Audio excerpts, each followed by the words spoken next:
Mga mahal kong kapatid, mga kaibigan at kasama sa paglalakbay sa buhay sa araw na ito. Kung nararamdaman mo ngayon ang bigat ng isang problema na para bang nakatali ang iyong mga kamay at paa sa napakaraming buhol na imposibleng kalagan. Kung mayroon kang pinagdadaanan na tila walang solusyon at kinikilala mo na ito ay isang imposibleng kaso para sa iyong sarili. Kung ang pag-asa mo ay naglalayag na sa napakalayong pampang at halos hindi mo na maabot. Pakiusap, manatili ka at pakinggan ang bawat salita ko dahil ang ibabahagi ko sa iyo ngayon ay isang Himalayan dasal sa birheng tagapagkalag ng mga buhol na pinaniniwalaan kong magbibigay hindi lang ng pag-asa kundi ng konkreto at tunay na pagbabago sa iyong sitwasyon. Hindi ito basta-bastang dasal. Ito ay isang gabay. Isang paraan ng paglapit sa mahal na birhen na sinubukan na ng libu-libong tao sa buong mundo at napatunayan ang kapangyarihan nito sa pagkalag ng mga pinakamatitinding buhol sa buhay. Buhol sa pinansyal, sa kalusugan, sa relasyon, sa pamilya, sa trabaho, sa anumang aspeto ng iyong buhay na nagpapabigat sa iyo. At ngayong araw ay ipapakita ko sa iyo kung paano ito isasagawa ng may buong puso at pananampalataya. Kung ang puso mo ay naghahanap ng kasagutan, kung ikaw ay uhaw sa himala, manatili ka. Kung naniniwala ka na may kapangyarihan ang panalangin at may mapagkakatiwalaan kang ina na handang umalalay, manatili ka. Dahil sa pagtatapos ng videong ito, hindi ka na magiging pareho. Pangako ko sa iyo. Simulan natin sa isang kwento. May isang babae, si Aling Rosa.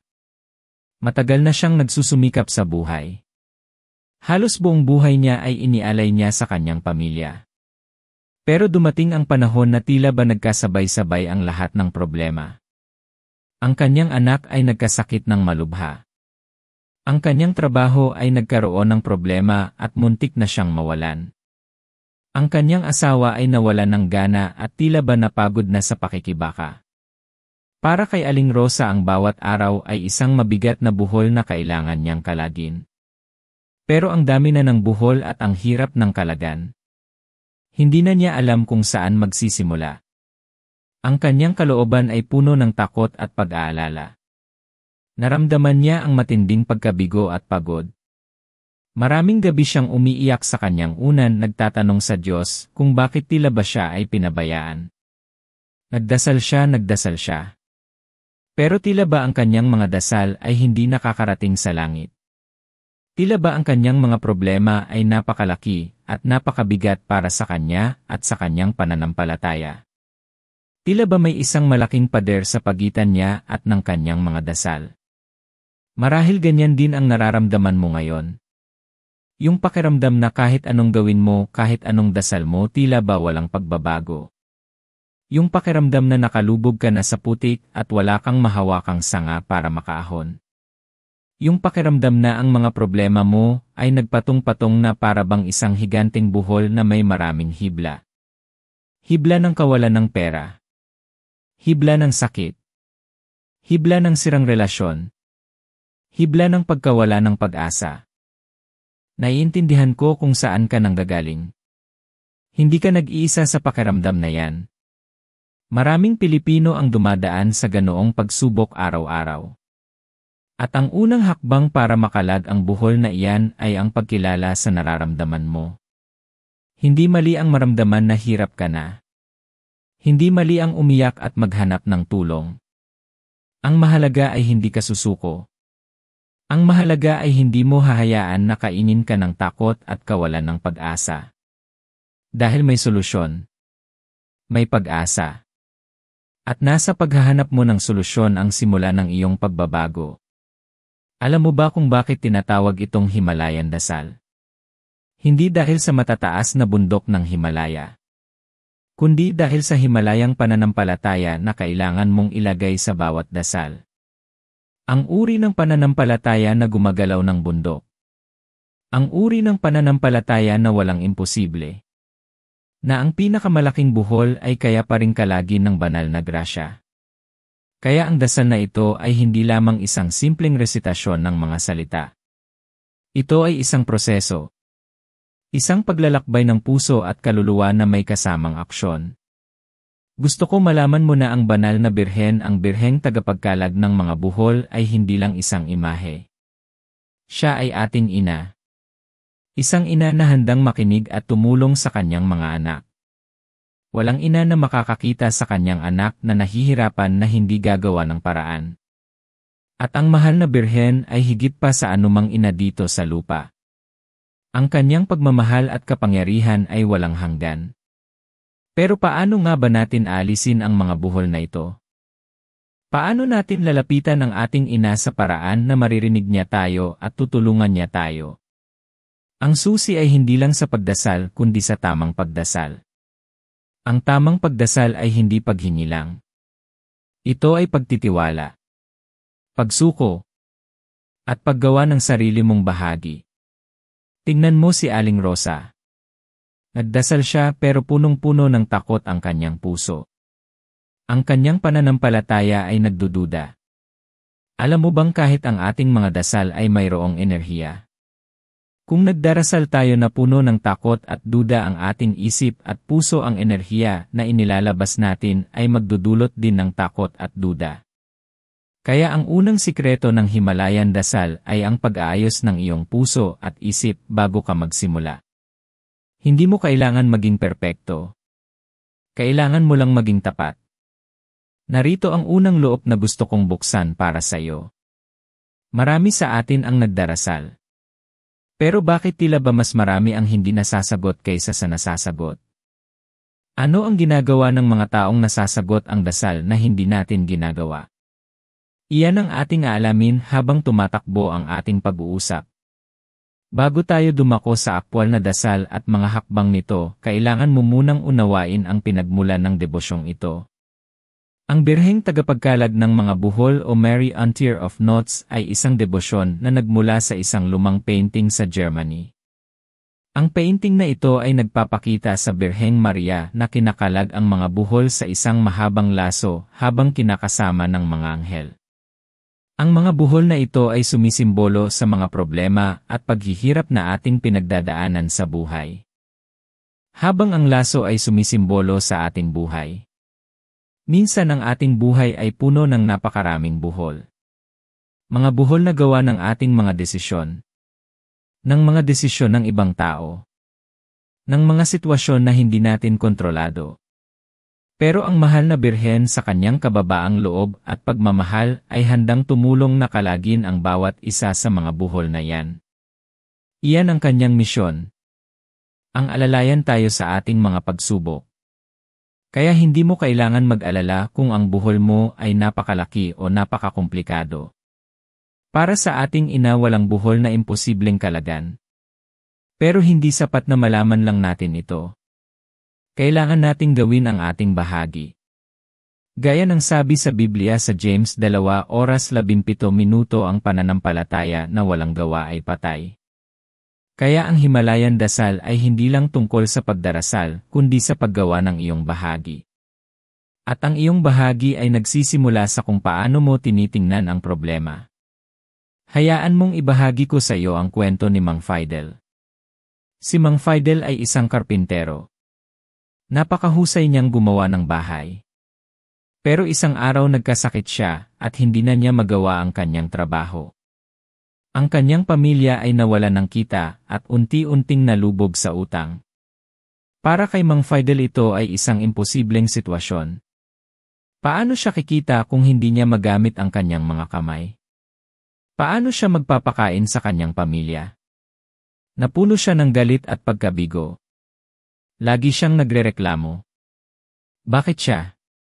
Bakit sa dinami-dami ng tao siya pa? Ang kanyang puso ay puno ng kapaitan. Isang araw habang nasa simbahan siya, nakita niya ang imahe ng birheng tagapagkalag ng mga buhol. Nagsimula siyang magdasal. Pero ang kanyang mga dasal ay puno pa rin ng reklamo. Ngunit isang matandang babae na nakaupo sa tabi niya ang lumapit sa kanya. Sinabi niya kay Mang Fidel na hindi sapat ang magdasal lang. Kailangan mong magdasal ng may pusong bukas at may pagtitiwala. Kailangan mong isuko ang problema. Hindi mo pwedeng i-dictate sa Diyos o sa mahal na birhen kung paano niya sasagutin ang iyong problema. Kailangan mong magtiwala sa kanyang plano. Ito ay isang pattern interrupt para kay Mang Fidel. Ito ay isang revelation. Dahil dito naunawaan ni Mang Fidel ang isang bagay. Ang kanyang buhol ay hindi lang sa kanyang sakit. Ang kanyang buhol ay nasa kanyang pag-isip. Nasa kanyang pagtanggi na may iba pang paraan. Nasa kanyang kawalan ng pagtitiwala. Kaya binago niya ang kanyang paraan ng pagdasal. Sa halip na magreklamo, nagsimula siyang magpasalamat sa mga bagay na mayroon pa siya. Sa kanyang asawa. Sa kanyang mga anak. Sa pagmamahal na nakukuha niya. Sa liwanag ng araw. Sa simula mahirap. Pero unti-unti naging mas madali. At dito na tayo dumadating sa ikalawang sikreto ng Himalayan dasal. Ito ay ang pagsuko at pagtitiwala. Marami sa atin ang nagdarasal pero ayaw sumuko. Gusto natin ang sagot sa ating paraan. Gusto natin ang kasagutan na ating iniisip. Pero ang banal na Birhen at ang Diyos ay may malaking plano para sa atin. At minsan ang plano na iyon ay hindi tugma sa ating inaasahan. Ang pagsuko ay hindi pagtalikod sa problema. Ito ay pagtatalaga ng problema sa isang mas mataas na kapangyarihan. Ito ay pagsasabi na hindi ko na kaya ito. Kailangan ko ang iyong tulong. Ipinagkakatiwala ko ito sa iyo. At ang pagtitiwala ay ang pananalig na kahit hindi mo pa nakikita ang solusyon ay darating ito. Sa tamang panahon at sa tamang paraan. Kaya paano natin ginagawang mas malalim ang ating pananampalataya at pagtitiwala? Paano natin binibigyan ng enerhiya ang ating mga dasal para ito ay maging epektibo? Dito pumapasok ang 5 hakbang ng Himalayan dasal. Hakbang 1, pagkilala, pagtanggap. Bago ka magsimulang magdasal, umupo ka sa isang tahimik na lugar. Isara ang iyong mga mata. At kilalanin ang buhol mo. Ano ba ang problema mo? Ano ba ang imposibleng kaso na kinakaharap mo? Pangalanan mo ito. Isipin mo ito. Tanggapin mo na ito ay naroroon. Huwag mong itago. Huwag mong iwasan. Dahil paano mo kakalagan ng isang buhol kung ayaw mong tingnan ito? Sa halip na katakutan ito, tingnan mo ito bilang isang hamon. Isang pagkakataon para makita mo ang kapangyarihan ng Diyos at ng ating Ina. Habang kinikilala mo ito, isuko mo ang lahat ng takot at pag-aalala. Isipin mo na inilalagay mo ang buhol na iyan sa palad ng mahal na Birhen. Siya na mismo ang bahala. Ito ay pagtatalaga. Ito ay pagtanggap. At dito nagsisimula ang pagkalag ng buhol. Hindi pa niya kinakalad. Pero iniaalay mo na sa kanya. Ito ay isang mikrorekompensa para sa iyong isip. Sa pag-aali mo ng iyong problema, may bahagi na ng bigat ang nababawasan. Hakbang 2, malalim pagninilay, pagpapasalamat. Pagkatapos mong kilalanin ang buhol, magnilay ka. Ano ang mga aral na nakukuha mo mula sa buhol na ito? Mahirap maniwala pero minsan ang pinakamatitinding buhol sa ating buhay ang siyang nagdadala ng pinakamalalim na aral at pinakamalaking pagbabago. Gaya ng sabi sa Roma 8:28, at alam natin na sa lahat ng bagay ay gumagawa ang Diyos para sa ikabubuti ng mga umiibig sa Kanya. Ibig sabihin kahit sa gitna ng iyong buhol may plano ang Diyos para sa iyong ikabubuti. At pagkatapos noon magpasalamat ka. Magpasalamat ka sa mga bagay na mayroon ka pa. Kahit gaano kaliit. Magpasalamat ka sa buhay. Sa pamilya. Sa mga kaibigan. Sa liwanag ng araw. Sa bawat hininga. Ang pagpapasalamat ay nagpapalit ng enerhiya sa iyong puso. Mula sa kakulangan tungo sa kasaganaan. Mula sa takot tungo sa pag-asa. Ito ay isang serotonin activator.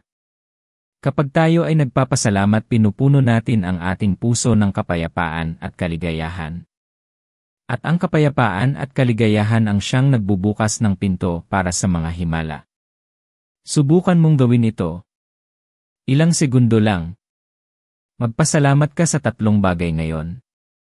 Hindi mo ba nararamdaman ang pagbabago sa iyong puso? Hakbang 3, Dani Litanya ng Pagkalad.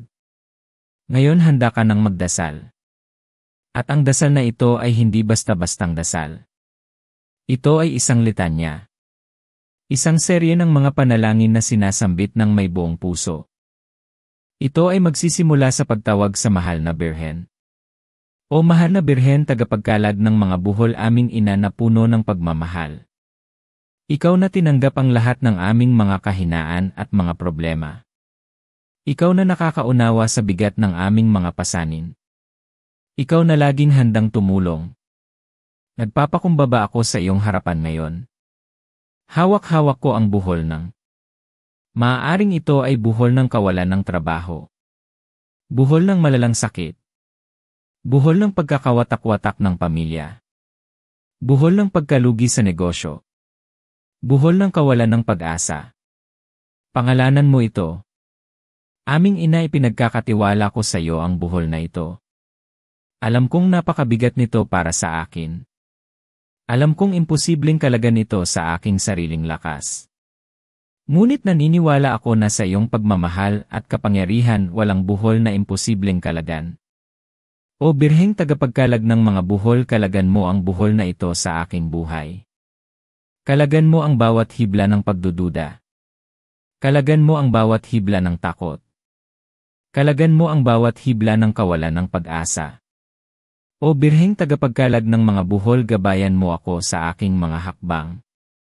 Buksan mo ang aking isip at puso sa mga solusyon na mula sa Diyos. Tulungan mo akong maging bukas sa kanyang kalooban. O Birheng tagapagkalag ng mga buhol, bigyan mo ako ng kapayapaan sa gitna ng unos. Bigyan mo ako ng lakas para harapin ang aking mga hamon. Bigyan mo ako ng pananampalataya na gumagalaw ng bundok. Ulitin mo ito. Hindi lang basta ulitin. Damhin mo. Ang bawat salita ay isang hibla na kinakalagan. Isipin mo na bawat ulit mo ng kalagan mo ang buhol na ito, ay parang naglalabas ng liwanag mula sa iyong puso patungo sa buhol na yan. Ito ay isang pagtawag sa kapangyarihan ng Mahal na Birhen. Ito ang bahagi kung saan nagsisimulang gumana ang iyong pananampalataya. At dito papasok ang ikatlong loop. Maraming tao ang gustong makakita ng himala. Pero hindi nila naiintindihan na ang himala ay nagsisimula sa loob nila. Paano nga ba ito nangyayari? Aalamin natin sa mga susunod na hakbang.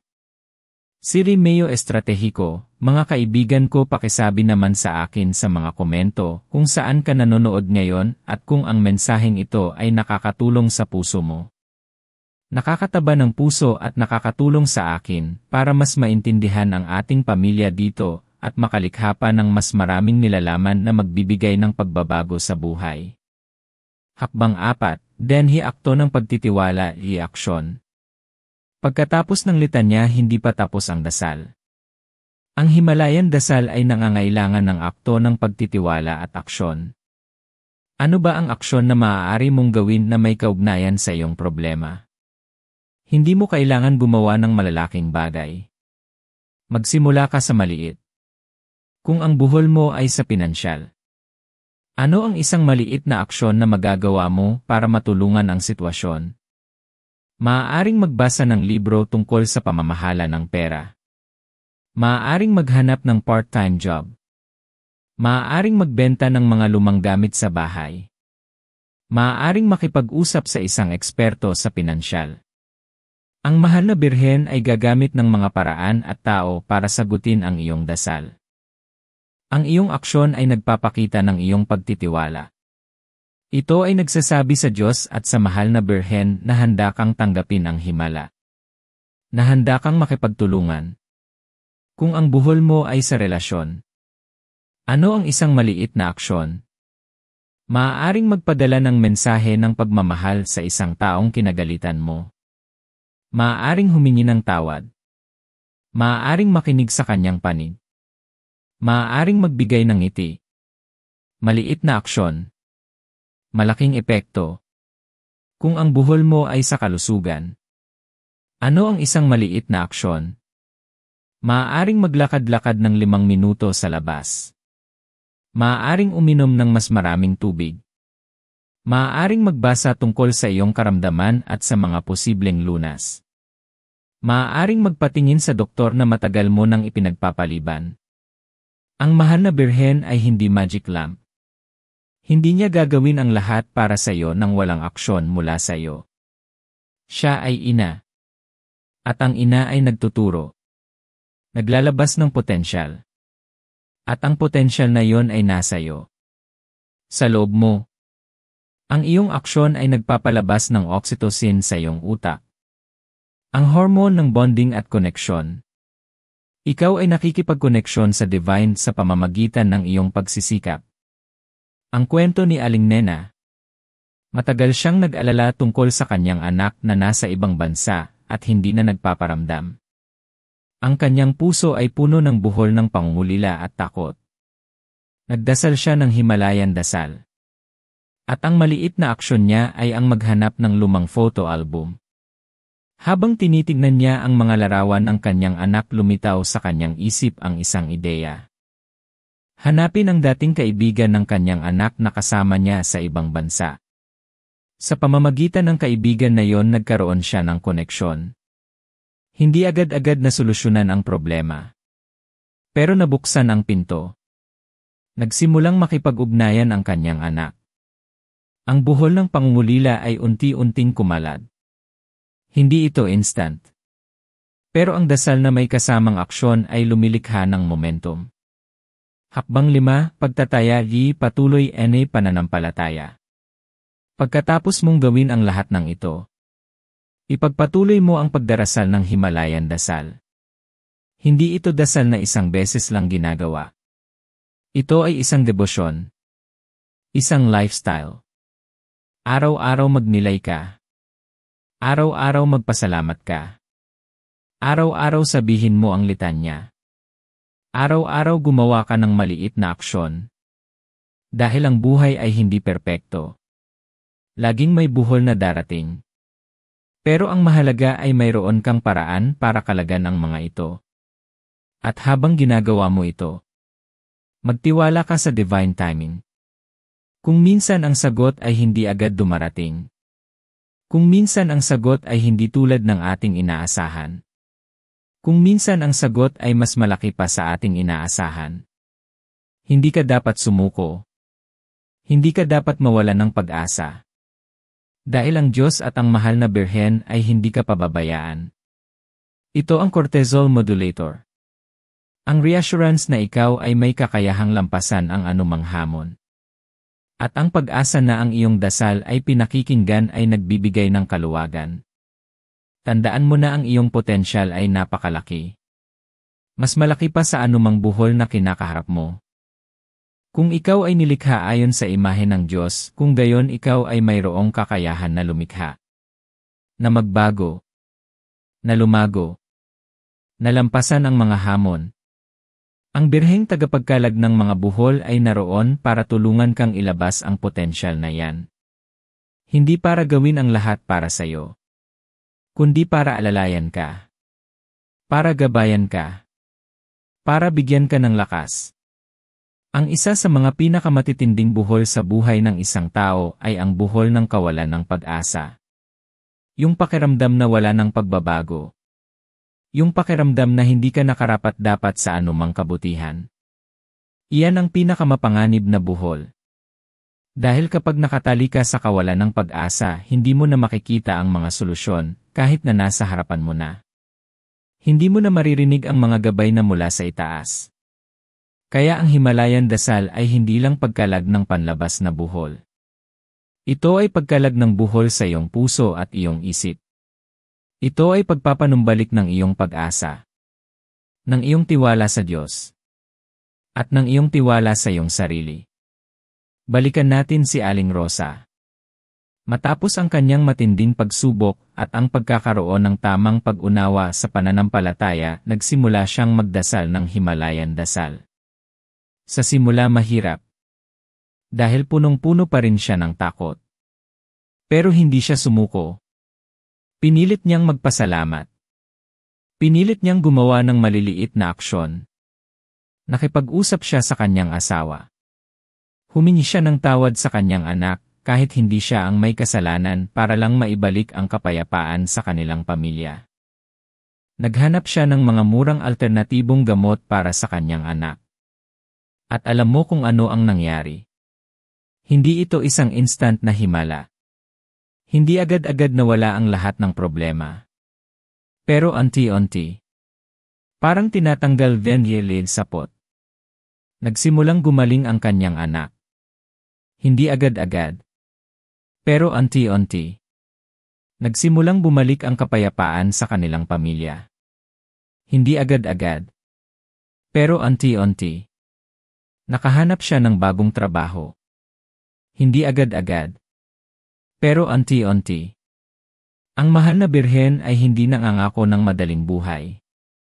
Siya ay nangangako ng kanyang tulong, ng kanyang gabay, ng kanyang pagmamahal. At sa kanyang pagmamahal, ang mga buhol ay kumakalat. Ang imposible ay nagiging posible. Dahil walang imposible sa Diyos. At wala ring imposible para sa mahal na birhen na siyang ating ina. Kaya ngayong naintindihan mo na ang lalim at kapangyarihan ng Himalayan dasal, gusto kong gumawa ka ng isang pangako sa iyong sarili. Pangako na hindi ka susuko.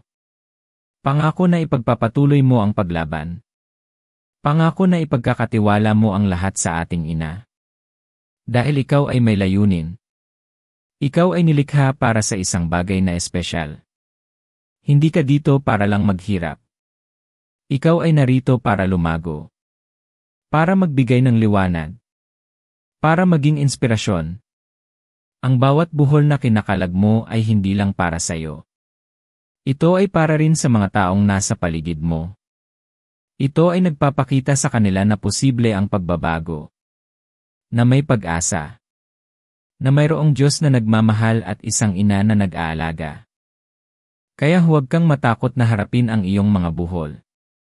Tingnan mo ito bilang mga pagkakataon. Mga pagkakataon para makita mo ang kapangyarihan ng iyong pananampalataya. Huwag kang mag-alala kung ano ang iisipin ng ibang tao. Ang mahalaga ay ang iyong relasyon sa Diyos at sa mahal na birhen. Ang iyong paglalakbay ay personal. Ang iyong laban ay personal. At ang iyong tagumpay ay magiging personal din. Napakasarap sa pakiramdam kapag nakalagan na ang isang matinding buhol, hindi ba? Yung pakiramdam ng kalayaan. Yung pakiramdam na parang may tinanggal na mabigat na pasanin sa iyong balikat. Iyan ang mangyayari sa iyo kapag isinabuhay mo ang Himalayan dasal. Ang bawat buhol ay unti-unting kumakalat. Ang iyong buhay ay unti-unting nagiging mas maayos. Ang iyong puso ay unti-unting napupuno ng kapayapaan at kagalakan. Hindi mo kailangang maging perpekto. Kailangan mo lang maging tapat. Iyan ang susi. Ang pagiging tapat sa iyong sarili. Tapat sa iyong pananampalataya. At tapat sa iyong pagnanais na makita ang pagbabago sa iyong buhay. Marahil nagtataka ka pa rin kung ano ang pinakamalaking sikreto sa mga nasasagot na dasal na binuksan ko kanina. Ito ay ang puso. Ang puso na puno ng pananampalataya. Ang puso na puno ng pasasalamat. At ang puso na handang gumawa ng sariling bahagi. Hindi ito madali. Pero hindi rin ito impossible. Ikaw ang magiging susunod na patunay. Ikaw ang magiging susunod na kwento ng tagumpay. Ngayon sa pagtatapos ng ating pag-uusap, gusto kong ilagay mo ang iyong kamay sa iyong puso. At damhin ang pagmamahal ng ating ina. Damhin ang kanyang presensya. Damhin ang kanyang pag-aalaga. Walang buhol na napakalaki para sa kanya. Walang problema na imposible sa kanyang kapangyarihan. Kaya lumapit ka sa kanya ng may buong pagtitiwala. Ngayon ay magdasal tayo ng isang espesyal na panalangin sa mahal na birheng tagapagkalag ng mga buhol. Ilagay mo ang lahat ng iyong pag-asa. Ang lahat ng iyong mga buhol. Ang lahat ng iyong mga pasanin sa dasal na ito. Hayaan mong ang mga salitang ito ang maging boses ng iyong puso. Panginoong Diyos aming Ama na makapangyarihan sa lahat, lumalapit kami sa iyo ngayong araw na ito na may pagpapakumbaba at pananampalataya. Nagpapasalamat kami sa iyong walang hanggang pag-ibig at sa kaloob ng iyong mahal na ina na si Birheng Maria. Nagpapasalamat kami sa kanyang pagmamahal at pag-aalaga sa amin na iyong mga anak. O banal na Birhen Maria, mahal na tagapagkalag ng mga buhol, aming ina na puno ng pagmamahal. Ikaw na nakakakita sa bawat buhol sa aming buhay. Ikaw na nakakaunawa sa aming mga paghihirap at pagsubok. Ikaw na may kapangyarihan na kalagan ang pinakamatitinding buhol. Ipinagkakatiwala namin sa iyo ang aming mga problema. Ang aming mga imposibleng kaso. Ipinagkakatiwala namin sa iyo ang buhol ng. Ipinagkakatiwala namin sa iyo ang buhol ng. Ipinagkakatiwala namin sa iyo ang buhol ng. O Birheng tagapagkalag ng mga buhol, kalagan mo ang mga buhol na ito. Kalagan mo ang lahat ng mga pagdududa sa aming isip. Kalagan mo ang lahat ng takot sa aming puso. Kalagan mo ang lahat ng kawalan ng pag-asa na gumagapos sa amin. Bigyan mo kami ng lakas na magpatuloy. Bigyan mo kami ng pag-asa na makita ang iyong kapangyarihan. Bigyan mo kami ng kapayapaan sa gitna ng aming mga pagsubok. Gabayan mo kami, o Ina, sa aming mga hakbang. Tulungan mo kaming maging bukas sa iyong kalooban at sa mga solusyon na iyong inihanda para sa amin. Naway ang aming pananampalataya ay maging matibay at ang aming puso ay puno ng pasasalamat. Pinupuri ka namin, mahal na Birhen. Mahal namin kayo. Salamat sa iyong pag-aalaga.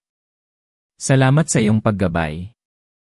Lahat ng ito ay aming ipinapanalangin sa pangalan ng iyong anak na si Hesukristo na aming Panginoon at Tagapagligtas. Amen. Mga kapatid ko, tandaan niyo ang mensaheng ito. Ikaw ay hindi nag-iisa. Mayroon kang ina na nagmamahal sa iyo. At mayroon kang kakayahan na lampasan ang anumang buhol. Ang iyong kwento ay hindi pa tapos. Ang pinakamaganda sa iyo ay hindi pa lumalabas. Mayroong pag-asa. Mayroong pagbabago. Maniwala ka. Kung ang mensaheng ito ay nakatulong sa iyo at nagbigay ng pag-asa, huwag kalimutang i-like ang video na ito at mag-subscribe sa ating channel. I-click mo rin ang notification bell para lagi kang updated sa mga bagong video na magbibigay ng pagbabago sa iyong buhay. At higit sa lahat, ibahagi mo ang videong ito sa iyong mga kaibigan at pamilya na alam mong nangangailangan din ng pag-asa at gabay. Tulungan natin silang makalaya rin sa kanilang mga buhol. Sa tingin ko ang susunod na video na ito ay makakatulong din sa iyo, lalo na kung nais mong palakasin pa ang iyong pananampalataya at pagtitiwala sa gitna ng matinding pagsubok. Maraming salamat sa iyong oras at sa iyong puso. Magkita-kita tayo muli sa susunod na video. Pagpalain ka ng Diyos.